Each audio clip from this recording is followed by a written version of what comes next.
Hello, ladies and gentlemen. My name is Ocean, and today, I have a few questions that I always wanted to ask from the Valorant's finest. What is that X factor that made Valorant the finest FPS competitive game that there is? I think there is one person that can answer all my queries, all my curiosities, and without any further ado, let's call him. It is Alex.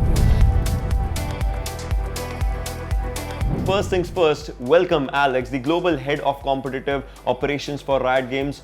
How are you doing today? Thank you for having me. I'm doing pretty well today. I'm in Berlin for Masters 3, so things have been a little hectic, but I'm happy to take some time to speak with you all. That's actually, that's our pleasure that you are here. First things first, and obviously, I'm really excited for the questions that are going to be following up for today, for this conversation. If we talk about it, we are just done with the Nordwind Gaming's VCC, and it was actually a success with the numbers that it actually just pulled for itself and the competition that we saw. So first things first, what's your take on that? It was incredible. We're really excited about South Asia and the potential of Valorant in the scene. And I think this year was really just about testing hypotheses. We knew that there was interest. We kind of wanted to see how high would the participation be, how high would the engagement be. Seeing what we've seen with the VCC, it kind of validated some of those hypotheses. So it was awesome to see, incredibly exciting, and it feels good to know that what we expected to be an exciting scene is turning out to be a really, really exciting scene in reality. Well, that's actually very well said. And talking about VCT now, VCT, we know the preparation actually starts up from the grassroots levels, right? Everyone has to start somewhere. But do you feel with the engagement, with the viewership numbers that we have had, can we actually expect something for next time's VCTs for South Asian market, if we just talk about it? Maybe some surprises, maybe some Easter eggs here and there. Yeah, so as I said, we're super excited about South Asia. We were excited about South Asia before VCC, so now we're even more excited. The way that the VCT looks this year, it's specifically designed for year one of the sport. So it'll look different next year, and it'll look even more different the year after that. So whether South Asia has a path that looks like the current VCT kind of open qualifiers, that really depends on what the VCT looks like. What I can say, though, is that if we continue to see this engagement and this participation, there will be a formal place in the Valorant ecosystem for South Asia. That's the goal. The goal isn't to keep South Asia in its own kind of unique competition. The goal is to have it in a formal part of our ecosystem. It's just that our ecosystem will look different. It won't always look like this 2021 VCT. Well, that's actually really good to hear. And with this one following up, I have another question coming up, and that is PC esports kind of just got a new life when we talk about with the addition of Valorant in itself. So what is it that Riot is doing to just propel that growth more and more, further and further with the regions that there are in the competition? Yeah, so I think the way that we've been able to grow, honestly, we've grown more than any of us expected. We've kind of exceeded all of our expectations. I think it's basically been, you can chalk it up to two things. One, we have really talented teams around the world, very talented rioters in every region. And we've also been able to partner with very capable third-party tournament organizers. So, perfect example of a rioter in the region would be Sukumal Rigu, for sure. I'm sure you're familiar with. And then Nodwin as well. Having the talented rioters on the ground, very capable tournament organizers, has allowed us to kind of collaborate and tackle the scene in a bunch of different places at once. And I think that collaboration and that teamwork is really what's kind of set us apart. It's been our edge this first year. Well, that's actually very well said, talking about it. But now let's talk about the question of the R that there is. What do you think has Valorant done right in the area, in the esports space, that now it's owning the entire esports space? Yeah, I wouldn't say we're owning it yet, but I think we're. But so I think part of it's, that collaboration that I was just talking about. I think the other part of it is we're hyper focused on listening to the community and engaging with not only what our fans want, but our competitors. We talk to our pro players every couple of weeks. We talk to the coaches in our ecosystem. We talk to the orgs. We're constantly trying to get feedback from the fans. That's something that's never going to go away. That's not just the beginning strategy. And we're so committed to that we think that is what propels you to be like a leader in the space, is knowing your audience and knowing your stakeholders. That's built into what we want to do. That's the most important thing to us. So the success that we've had is humbling. Like I said, I don't think we're owning it quite yet, but I think the success we've had has been because we're so willing to embrace the feedback from the community. But you're checking every box right on the ladder as you guys are just moving forward, and that's, I would say, is a really nice thing. But moving up forward, when we talk about the competitive ecosystem of Valorant, it's detailed, it's spread out. It's spread out wide if we talk about it. But what was the initial stage of planning when you guys were planning out the esports side of things and how it will take shape and everything? So what was the initial stage of planning? What was going on out there?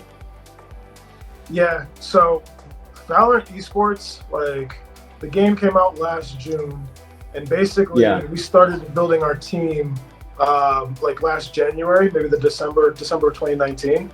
And what our esport was going to look like was completely up in the air. There were so many different approaches you could take. We've seen esports that have come out of the gate and kind of jumped straight into franchising.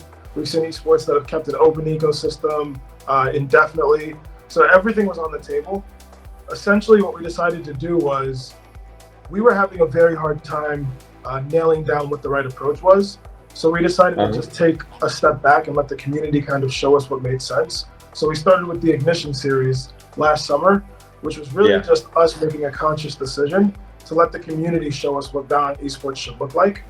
We saw engagement all over the world with the Ignition series, which was something that we weren't quite prepared for. And that let us know that, Valorant esports, we shouldn't make this like an NA/EU only esport. The Ignition series, there's appetite everywhere. So we basically built this first year of the VCT. We wanted to be globally resonant. We wanted to have an impact in South America, in MENA, in South Asia, in East Asia. We wanted to build this globally resonant sport because we thought we had an advantage doing that. And then the other piece that we learned from the Ignition series was that we want to make the sport very accessible. So no matter where you live, no matter what your income is, no matter what your gender is, if you want to play competitive Valorant, we're going to create a system for you.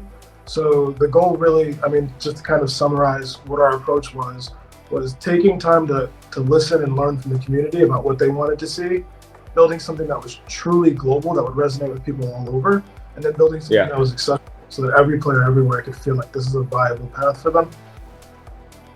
Well, that's actually really nice. This is one of the things that I would say, drives this game overall forward with the competition, the esports that's emerging. But, I guess we're done with the technicalities of the game, technicalities of everything, but it's time for a slight breather, if you will. And for that, I have a series of rapid fire questions. It's just, one word. I'll give you a word.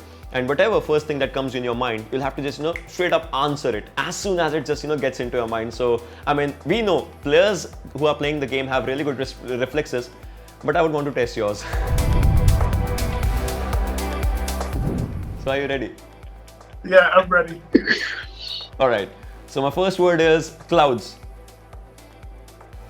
Cloud9 Gaming. All right. That's what that came works. to mind. No preference, no bias, but that's what came to mind. All right. My second word is going to be chicken. Popeye's chicken sandwich. Now, if you talk about the next one, it's going to be gaming. Berlin. That's a nice one. That's a nice one. Quarterback.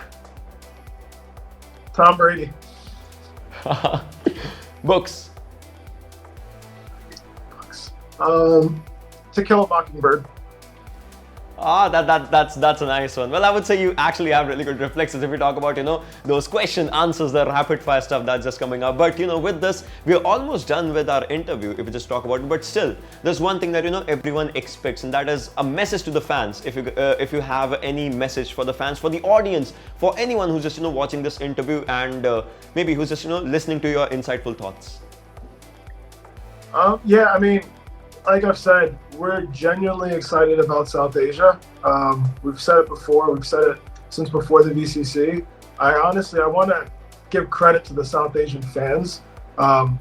We were excited about South Asia, but we weren't sure. We weren't sure what the engagement would be like. We weren't sure what the participation would be like. And the South Asian players and fans, they stepped it up. They stepped up to the plate and they came through and they met the challenge.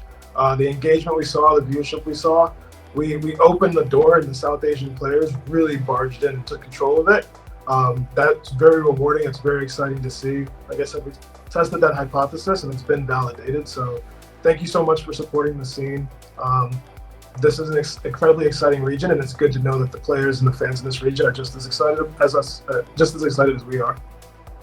Well, I mean, that's actually very well thought of and very well said, Mr. Alex. With this one, I know, I mean, you are a busy person, so we'll just, let you go after this one. I mean, it was really good talking to you, really good, knowing your thoughts, knowing the thoughts of the competition, knowing the thoughts of the audience as a whole, that the community, I mean, it's growing up together. Riot is just, focusing on every intricate detail that needs to be done in the righteous way. And with that, I mean, thank you for joining in. I'll see you around. Thank you so much for having me. I really appreciate it.